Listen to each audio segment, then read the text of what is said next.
Hi hello ನಮಸ್ಕಾರ ವೀಕ್ಷಕರೇ, ನಾನು ನಿಮ್ಮ ಡಾಕ್ಟರ್ ಸಂಹಿತಾ ಉಪಾಧ್ಯಾಯ. ಎಲ್ಲರೂ ಕ್ಷೇಮವಾಗಿದ್ದೀರಾ ಎಂದು ಭಾವಿಸ್ತೇನೆ ವೀಕ್ಷಕರೇ.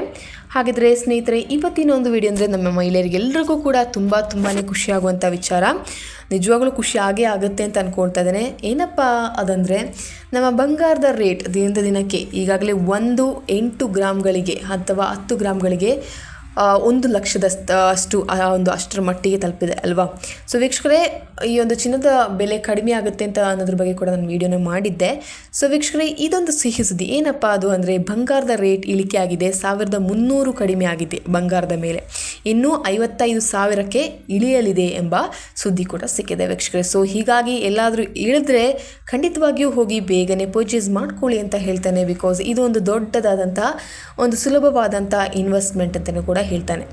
ಸೊ ವೀಕ್ಷಕರೇ, ಇದ್ರ ಬಗ್ಗೆ ಈ ಒಂದು ವಿಡಿಯೋದಲ್ಲಿ ಖಂಡಿತವಾಗೂ ಕೊನೆಯ ತನಕ ನೋಡಬೇಕು ನೀವು. ಇಲ್ಲದಿದ್ದರೆ ಇದು ವಿಡಿಯೋದ ಬಗ್ಗೆ ನಿಮಗೆ ಗೊತ್ತಾಗೋದಿಲ್ಲ. ಸೊ ಕೊನೆ ತನಕ ಈ ಒಂದು ವಿಡಿಯೋದಲ್ಲಿ ಮಾತಾಡ್ತಾನೆ. ಸೊ ನೀವೇನು ಮಾಡಬೇಕು, ತಪ್ಪದೇ ಒಂದು ವಿಡಿಯೋನ ಕೊನೆ ತನಕ ಮಿಸ್ ಮಾಡದೆ ನೋಡಿ ಅಂತ ಹೇಳ್ತಾನೆ. ಸೊ ಅದಕ್ಕಿಂತ ಮುಂಚೆ ನೀವು ಇನ್ನೂ ಕೂಡ ನನ್ನ ಚಾನಲ್ಗೆ ಸಬ್ಸ್ಕ್ರೈಬ್ ಆಗದೆ ನೋಡ್ತಾ ಇದ್ದೀರಾ, ಹಾಗಿದ್ರೆ ಪ್ಲೀಸ್ ಸಬ್ಸ್ಕ್ರೈಬ್ ಆಗಿ, ಶೇರ್ ಮಾಡಿ, ಲೈಕ್ ಮಾಡಿ, ಸಪೋರ್ಟ್ ಮಾಡಿ, ಹಾಗೆ ಕಮೆಂಟ್ ಕೂಡ ಮಾಡಿ ಅಂತ ಹೇಳ್ತೇನೆ. ಸೊ ಯಾರೆಲ್ಲ ಕಮೆಂಟ್ ಮಾಡಿದ್ದೀರಾ, ಸಪೋರ್ಟ್ ಮಾಡಿದ್ದೀರಾ, ಲೈಕ್ ಮಾಡಿದ್ದೀರಾ, ಶೇರ್ ಮಾಡಿದ್ದೀರಾ, ಅವ್ರಿಗೆ ಥ್ಯಾಂಕ್ಸ್ ಎಲ್ಲ ಅಂತ ಹೇಳ್ತಾ ಫೋಟೋ ಅಂತ ವಿಡಿಯೋಗೆ ಹೋಗೋಣ ವೀಕ್ಷಕರೇ. ಸೊ ಚಿನ್ನ ಮತ್ತು ಬೆಳ್ಳಿ ದರಗಳು ನಿರಂತರವಾಗಿ ಬದಲಾಗುತ್ತಿರ್ತವೆ ಅಲ್ವಾ. ಸೊ 2025 ಏಪ್ರಿಲ್ 5ರಂದು ಕರ್ನಾಟಕದಲ್ಲಿ ಚಿನ್ನದ ದರ 24 ಕ್ಯಾರೆಟ್ಗೆ 94,294.80 ಮತ್ತು 22 ಕ್ಯಾರೆಟ್ಗೆ 86,436 ಆಗಿತ್ತು. ಬೆಳ್ಳಿಯ ದರ 1 kgಗೆ 83,500 ಆಗಿತ್ತು. ಸೊ ಇತ್ತೀಚಿನ ವರದಿಗಳ ಪ್ರಕಾರ ಚಿನ್ನದ ದರವು ಮುಂದಿನ ದಿನಗಳಲ್ಲಿ 55,000ಕ್ಕೆ ಇಳಿಯಬಹುದು ಎಂಬ ನಿರೀಕ್ಷೆ ವ್ಯಕ್ತವಾಗಿದೆ. ಸೊ ನನಗೂ ಕೂಡ ಅನಿಸ್ತಾ ಇದೆ. ಸೊ ಎಲ್ಲ ಒಂದು ರೀತಿಯಿಂದ ಒಂದು ಇಂಡಿಯಾದ ಪ್ರೆಸೆಂಟ್ ಕಂಡೀಷನನ್ನು ನೋಡುವಾಗ ನನಗೂ ಅನಿಸ್ತಾ ಇದೆ, ಈ ಒಂದು ಚಿನ್ನದ ಬೆಲೆ ಇಳಿಕೆ ಆಗಲಿದೆ. ಸೊ ಒಂದು ಶಾಸ್ತ್ರಜ್ಞರು ಕೂಡ ಹೇಳ್ತಾ ಇದ್ದಾರೆ ಇಳಿಕೆ ಆಗುತ್ತೆ ಅಂತ. ಸೊ ನಾನು ಕೂಡ ಇದ್ರ ಬಗ್ಗೆ ಸ್ವಲ್ಪ ತಿಳ್ಕೊಳ್ತಾ ಇದ್ದೇನೆ. ಸೊ ಇಳಿಕೆ ಆದರೆ, ಎಲ್ಲಾದರೂ ಇಳಿಕೆ ಆದರೆ ಖಂಡಿತವಾಗೂ ನಿಮಗೆ ಈ ಒಂದು ಪರ್ಚೇಸ್ ಮಾಡಲಿಕ್ಕೆ ಕರೆಕ್ಟ್ ಟೈಮ್ ಅಂತಲೇ ಹೇಳ್ತಾನೆ. ಸೊ ಯಾಕೆ ಹೀಗೆ ಇಳಿಕೆ ಆಗ್ತಿದೆ, ಇದಕ್ಕೆ ಏನು ಕಾರಣ, ಅದ್ರ ಬಗ್ಗೆ ಕೂಡ ನೀವು ಕೇಳ್ತೀರಲ್ವಾ. ಸೊ ಯಾಕೆ ಕಾರಣ ಯಾಕೆ ಇಲ್ಲಿವರೆಗೂ ಈ ಒಂದು ಚಿನ್ನದ ಬೆಲೆ ಇಳಿಕೆ ಆಗಲಿಲ್ಲ ಅಲ್ವಾ. ಸೊ ಹಾಗಿದ್ದಲ್ಲಿ ಸಡನ್ ಆಗಿ ಯಾಕೆ ಇಳಿಕೆ ಆಗ್ತಿದೆ ಅನ್ನೋದ್ರ ಬಗ್ಗೆ ಕೂಡ ನಿಮಗೆ ಕ್ವಶನ್ ಇರ್ಬೋದು. ಸೊ ಅದರ ಕಾರಣಗಳ ಬಗ್ಗೆ ನಾನು ಈ ಒಂದು ವಿಡಿಯೋದಲ್ಲಿ ಹೇಳ್ತೇನೆ. ಸೊ ನೀವೇನು ಮಾಡಬೇಕು, ತಪ್ಪದೆ ಕೊನೆ ತನಕ ನೋಡಿ ಅಂತ ಹೇಳ್ತೇನೆ. ಸೊ ಏನಕ್ಕೆ ಇಳಿಕೆ ಆಗುತ್ತೆ ಅಂದರೆ, ನಮಗೆ ಈ ಮುಂಚೆ ಈ ಒಂದು ಚಿನ್ನ ಇಸ್ರೇಲ್ ಯುದ್ಧವಾದಾಗ ನಮಗೆ ಈ ಒಂದು ಚಿನ್ನದ ಒಂದು ಪೂರೈಕೆ ಏನಾಗಿತ್ತು, ಇದು ಕೂಡ ಎಲ್ಲಾದರೂ ನಮ್ಮ ಇಂಡಿಯಾದ ಹೊರಗೆ ಆಗಿರಲಿ ಒಳಗೆ ಆಗಿರಲಿ ಯುದ್ಧವಾದಾಗ ಈ ಒಂದು ಪೂರೈಕೆಗಳು ಸ್ಟಾಪ್ ಆಗುತ್ತೆ ಅಲ್ವಾ. ಸೊ ಎಲ್ಲ ಥರದ ಪೂರೈಕೆ, ಆಹಾರವಾಗಿರಲಿ, ಧಾನ್ಯವಾಗಿರಲಿ, ಪೆಟ್ರೋಲಿಯಂ ಆಗಿರಲಿ, ಇಂಧನವಾಗಿರಲಿ ಎಲ್ಲವೂ ಕೂಡ ಸ್ಟಾಪ್ ಆಗುತ್ತೆ. ಸೊ ಹಾಗಾಗಿ ನಮಗೆ ಸ್ವಲ್ಪ ಸ್ಟಾಪ್ ಆಗಿತ್ತು. ಸೊ ಹಾಗಾಗಿ ಚಿನ್ನದ ಬೆಲೆ ಏರಿಕೆ ಆಗಿತ್ತು ಅಲ್ವಾ. ಸೊ ನಿಮಗೆಲ್ರಿಗೂ ಗೊತ್ತೇ ಇದೆ ಎಕನಾಮಿಕ್ ಹೇಗೆ ಆಮದು ಮಾಡುತ್ತೆ ಅಂತ ಅನ್ನೋ ಬಗ್ಗೆ, ಇಂಪೋರ್ಟ್ ಎಕ್ಸ್ಪೋರ್ಟ್ ಡ್ಯೂಟಿ ಬಗ್ಗೆ ನಿಮಗೆ ಗೊತ್ತೇ ಇದೆ, ಹಾಗೆ GST ಬಗ್ಗೆ ನಿಮಗೆ ಗೊತ್ತೇ ಇದೆ, ಟ್ಯಾಕ್ಸ್ ರೇಟ್ ಬಗ್ಗೆ ನಿಮಗೆ ಗೊತ್ತೇ ಇದೆ ಅಲ್ವಾ. ಸೊ ರೆಪೋ ರೇಟ್ ಬಗ್ಗೆ ನಿಮಗೆ ಗೊತ್ತೇ ಇದೆ, ಹಾಗೆ ಎಲ್ಲ ಒಂದು GST ಏನಿದೆ ಇದ್ರ ಬಗ್ಗೆ ನಿಮಗೆ ಎಲ್ರಿಗೂ ಗೊತ್ತೇ ಇದೆ.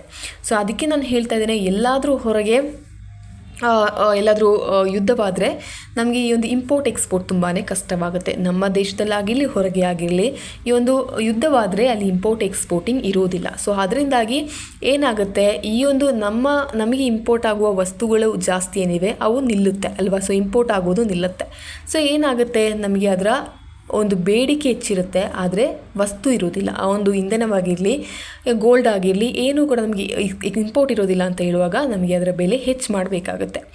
ಸೊ ಇದರ ಒಂದು ರೀಸನ್ ಏನಂದರೆ ಪೂರೈಕೆ ಹೆಚ್ಚಳ. ಸೊ ಹೀಗಾಗಿ ಇತ್ತೀಚಿನ ದಿನಗಳಲ್ಲಿ ಈ ಒಂದು ಪೂರೈಕೆ ಹೆಚ್ಚಳವಾಗ್ತಿದೆ, ಚಿನ್ನದ ಪೂರೈಕೆ ಹೆಚ್ಚಳವಾಗ್ತಿದೆ. ಸೊ ಇದರಿಂದ ಒಂದು ರೀಸನ್ ಆಗಿರ್ಬೋದು ಚಿನ್ನದ ಬೆಲೆ ಇಳಿಯಬಹುದು ಅಂತ.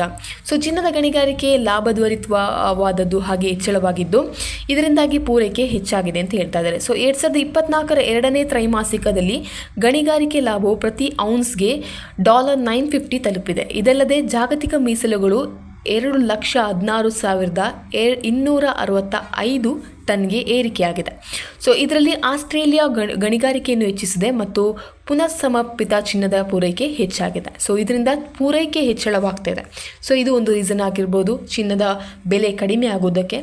ಇನ್ನು ಬೇಡಿಕೆ ಕುಸಿತ ನಿಜವಾಗ್ಲೂ ಅಲ್ವಾ. ಸೊ 1,00,000 ಅಂತ ಹೇಳಿದ್ರೆ, ಈ ಒಂದು 10 ಗ್ರಾಮ್ಗೆ 1,00,000 ಅಂತ ಹೇಳಿದ್ರೆ ಯಾರು ತಾನೇ ಹೋಗಿ ಇಸ್ಕೊಳ್ತಾರೆ ಅಲ್ವಾ. ಸೊ ದೊಡ್ಡವರಿಗೆ ಇಸ್ಕೊಳ್ಳಿಕ್ಕೆ ಆಗುತ್ತೆ ಹೊರತು ಎಲ್ರಿಗೂ ಪರ್ಚೇಸ್ ಮಾಡೋಕ್ಕೆ ಒಂದು ಅಗ್ಗದ ಬೆಲೆಯಲ್ಲಿ ಇಲ್ಲ ಅದು ಅಲ್ವಾ.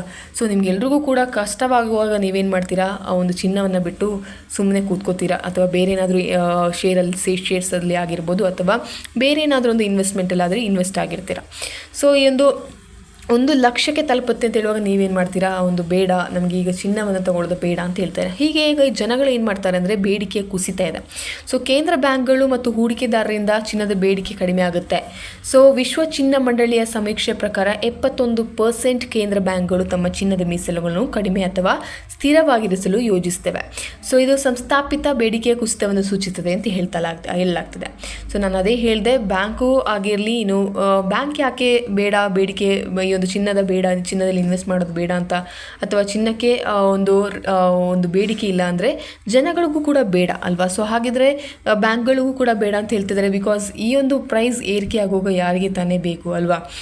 ಸೊ ನೆಕ್ಸ್ಟ್ ಇದನ್ನು ಒಂದು ವಿಶ್ಲೇಷಕರ ಅಭಿಪ್ರಾಯವೇನೆಂದರೆ, ಯಾಕೆ ಹೀಗೆ ಕಮ್ಮಿ ಆಗ್ತಿದೆ ಅಂದರೆ, ಚಿನ್ನದ ದರವು ಪ್ರಸ್ತುತ $3,080 ಪ್ರತಿ ಔನ್ಸ್ನಿಂದ $1,820ಕ್ಕೆ ಇಳಿಯಬಹುದು ಎಂದು ನಿರೀಕ್ಷಿಸಿದ್ದಾರೆ. ಸೊ ಇದು ಸುಮಾರು 40% ಇಳಿಕೆಯನ್ನು ಸೂಚಿಸ್ತದೆ ಅಂತ ಹೇಳಿದೆ. ಸೊ 100%ಲ್ಲಿ 40% ಅಷ್ಟು ಇಳಿಕೆ ಆಗುತ್ತೆ ಅಂತ ಕೂಡ ಹೇಳ್ತಾ ಇದ್ದಾರೆ. ಸೊ ಬ್ಯಾಂಕ್ ಆಫ್ ಅಮೆರಿಕಾ ಮತ್ತು ಮ್ಯಾಕ್ವೇರಿ ಗ್ರೂಪ್ ಏನು ಹೇಳ್ತಿದೆ ಅಂದರೆ, ಚಿನ್ನದ ದರವು $3,500 ಪ್ರತಿ ಔನ್ಸ್ ತಲುಪಬಹುದು ಎಂದು ನಿರೀಕ್ಷಿಸುತ್ತಿದ್ದಾರೆ. ಇದು ಪ್ರಸ್ತುತ ದರಕ್ಕಿಂತ ಹೆಚ್ಚಾಗಿದೆ ಅಂತ ಹೇಳ್ತಾ ಇದ್ದಾರೆ. ಸೊ ಗೋಲ್ಡ್ಮನ್ ಸ್ಯಾಕ್ಸ್ ಏನು ಹೇಳ್ತಿದ್ದಾರೆ ಅಂದರೆ, ಚಿನ್ನದ ದರವು ವರ್ಷಾಂತ್ಯಕ್ಕೆ $3,300 ಪ್ರತಿ ಔನ್ಸ್ ತಲುಪುವುದು ಎಂದು ನಿರೀಕ್ಷಿಸುತ್ತದೆ. ಸೊ ಭವಿಷ್ಯದ ನಿರೀಕ್ಷೆಗಳು ಚಿನ್ನದ ದರ ಏನಾಗುತ್ತೆ ಅಂತ ಕೂಡ ಹೇಳ್ತಾ ಇದ್ದಾರೆ. ಸೊ ನನ್ನ ಪ್ರಕಾರ ಒಂದು ಚಿನ್ನದ ದರದ ಭವಿಷ್ಯವನ್ನು ನಿರ್ಧರಿಸುವಲ್ಲಿ ಹಲವಾರು ಅಂಶಗಳು ಪಾತ್ರ ವಹಿಸ್ತವೆ ಅಲ್ವಾ. ಸೊ ಜಾಗತಿಕ ಆರ್ಥಿಕ ಪರಿಸ್ಥಿತಿ, ಭೂ ರಾಜಕೀಯ ಉದ್ವಿಗ್ನತೆಗಳು, ಕೇಂದ್ರ ಬ್ಯಾಂಕ್ಗಳ ನೀತಿಗಳು ಮತ್ತು ಹೂಡಿಕೆದಾರರ ಮನೋಭಾವಗಳು ಚಿನ್ನದ ದರ ಚಿನ್ನ ಕೊಂಡುಕೊಳ್ಳುವವರ ಮೇಲೆ ಪರಿಣಾಮ ಕೂಡ ಬೀರುತ್ತೆ. ಸೊ ಅದರಿಂದ ಭವಿಷ್ಯದ ದರವನ್ನು ನಿಖರವಾಗಿ ಊಹಿಸುವುದು ಕಷ್ಟ ಅಂತಲೇ ಹೇಳ್ಬೋದು. ಸೊ ಏನು ಈ ಒಂದು ಚಿನ್ನದಲ್ಲಿ ಹೂಡಿಕೆ ಮಾಡುವವರಿಗೆ ಏನು ಸಲಹೆ ಅಂತ ನಾನು ಹೇಳ್ತೇನೆ ಅಂದರೆ, ಸೊ ಚಿನ್ನದ ದರದಲ್ಲಿ ಸಂಭವಿಸಬಹುದಾದ ಬದಲಾವಣೆಗಳನ್ನು ಗಮನದಲ್ಲಿ ಇಟ್ಟುಕೊಂಡು ಹೂಡಿಕೆ ಮಾಡುವ ಮುನ್ನ ನಿಖರವಾದ ಮಾಹಿತಿ ಪಡೆಯುವುದು ಅಥವಾ ಆರ್ಥಿಕ ಸಲಹೆಗಾರರ ಸಲಹೆ ಪಡೆಯುವುದು ಸೂಕ್ತ ಅಂತ ನಾನು ಹೇಳ್ತೇನೆ. ಸೊ ದೀರ್ಘಕಾಲಿಕ ಹೂಡಿಕೆದಾರರು ತಮ್ಮ ಹೂಡಿಕೆ ಉದ್ದೇಶಗಳು ಮತ್ತು ಭರವಸೆಯನ್ನು ಪರಿಗಣಿಸಿ ನಿರ್ಧಾರಗಳನ್ನು ನೀವು ತೆಗೆದುಕೊಳ್ಳಿ ಅಂತ ಹೇಳ್ತಾನೆ. ಸೊ ಒಟ್ಟಾರೆ ಚಿನ್ನದ ದರದ ಭವಿಷ್ಯ ಅನಿಶ್ಚಿತವಾಗಿದ್ದು, ಹೂಡಿಕೆದಾರರು ಮತ್ತು ಗ್ರಾಹಕರು ಜಾಗತಿಕ ಆರ್ಥಿಕ ಬೆಳವಣಿಗೆಯನ್ನು ಗಮನಿಸಿ ಸೂಕ್ತ ಕ್ರಮಗಳನ್ನು ಕೈಗೊಳ್ಳುವುದು ಉತ್ತಮ ಅಂತಲೇ ನಾನು ಹೇಳ್ತೇನೆ. ಸೊ ವೀಕ್ಷಕರೇ, ಈ ಒಂದು ವಿಡಿಯೋದಲ್ಲಿ ನಾನು ಏನು ಹೇಳ್ತಾ ಇದ್ದೇನೆ ಅಂದರೆ, ಕಡಿಮೆ ಆಗುತ್ತೆ ಅನ್ನುವ ಎಲ್ಲ ಒಂದು ಸೈಟ್ಸಿಂದ ಎಲ್ಲ ಒಂದು ಇನ್ಫಾರ್ಮೇಷನ್ಸ್ ಬರ್ತಾ ಇದೆ. ಸೊ ಇದರ ಒಂದು ಬೇಡಿಕೆಯಲ್ಲಿ ನಾವು ಎಲ್ಲರೂ ಕೂಡ ಆರ್ಥಿಕ ತಜ್ಞರು ಕೂಡ ಹೇಳ್ತಾ ಇದ್ದಾರೆ, ಇದು ಕಮ್ಮಿ ಆಗುತ್ತೆ ಯಾಕಂದರೆ ಎಕ್ಸ್ಪೋರ್ಟ್ ಜಾಸ್ತಿ ಆಗ್ತಾ ಇದೆ.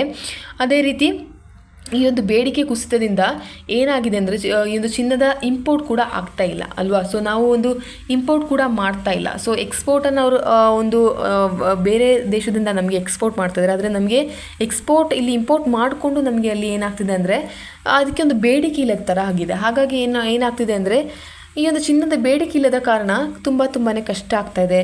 ಸೊ ಚಿನ್ನದ ವಹಿವಾಟು ನಡೀತಾನೆ ಇಲ್ಲ ಅಂತಲೇ ಹೇಳ್ಬೋದು. ಸೊ ವೀಕ್ಷಕರೇ, ಇನ್ನು ಕಾದು ನೋಡಬೇಕಾಗಿದೆ ಏನಾಗುತ್ತೆ.